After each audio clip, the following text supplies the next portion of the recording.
എനിക്ക് ഷുഗറാണ്. ഈ ഷുഗർ എന്തെന്ന്? ഷുഗറാണെന്ന് എനിക്ക് ഒരു കാര്യമില്ല. ഞാൻ ഈ അച്ഛൻ്റെ കൂടെ പോയപ്പോ ആവശ്യമില്ലാത്തത് ടെസ്റ്റ് ചെയ്ത് നോക്കിയതാണ്. ഇപ്പൊ മെസ്സേജ് വന്നപ്പോ എനിക്ക് 282 ഷുഗർ. അത് ചെക്ക് ചെയ്തോണ്ട് അത് അറിയാറായില്ലേ? അച്ഛൻ പിന്നണ്ട, നിങ്ങൾ ഒറ്റൊരുത്തരാണ് ഇതിന് കാരണം. അച്ഛൻ എന്ത് ചെയ്ത്?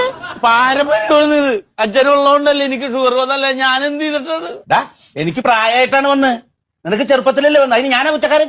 എന്റെ ജീവിതം പോയല്ല ദൈവമേ. ഞാനിനി എന്തിനാ ജീവിക്കണത്? എടാ, ഒരു ഷുഗർ വന്നെന്നും പറഞ്ഞ് ജീവിതം പോവേണം എല്ലാവരുടെയും. ഷുഗർ നിസ്സാരമുള്ളതാ. ഞാൻ ഫേസ്ബുക്കിൽ കണ്ട് എനിക്കിനി എന്തെങ്കിലും മധുരമുള്ളതാ ഭക്ഷണം എന്തെങ്കിലും ഇഷ്ടമുള്ളത് കഴിക്കാൻ പറ്റുമോ? എനിക്കൊരു ലൈസ് തിന്നാൻ പറ്റുമോ? ഒരു പെപ്സി കുടിക്കാൻ പറ്റുമോ?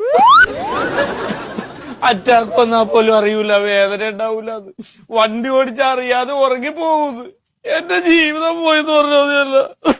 ഇവിടെ പൊട്ടൻ ചെറുക്കാൻ പരിഹാരം ഇല്ലാത്ത കാര്യം ഉണ്ടടാ. നിനക്ക് അങ്ങനെ പലതും പറയാ. നിന്റെ കല്യാണവും സമയത്ത് കഴിഞ്ഞ അളിയനും ഗൾഫിലാണ്. വായി തോന്നലൊക്കെ വാരി തിന്നുകയും ചെയ്യാം. എനിക്ക് പ്രായം ഇത്ര. എനിക്ക് ഒരു പെണ്ണ് കാണാൻ പോകാൻ പറ്റും. എടാ, ഇതിന് പെണ്ണ് കാണാൻ പോകുമ്പോ എനിക്ക് ഷുഗർ ഉണ്ട് എന്ന് പറഞ്ഞ് ബോർഡ് കെട്ടി തൂക്കൊന്നും വേണ്ടേ? എന്നിട്ട് പെണ്ണ് ചായ കൊണ്ട് വരുമ്പോ എനിക്ക് മധുരമില്ലാത്ത മതി എന്ന് പറയാനാ?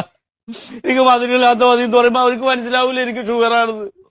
ഇനി മധുരമുള്ള മുണ്ട് അതേ കുടിച്ചാൽ ഞാൻ അവിടെ തലേ തല്ലി വീഴൂലേ ഷുഗർ കയറിയിട്ട്?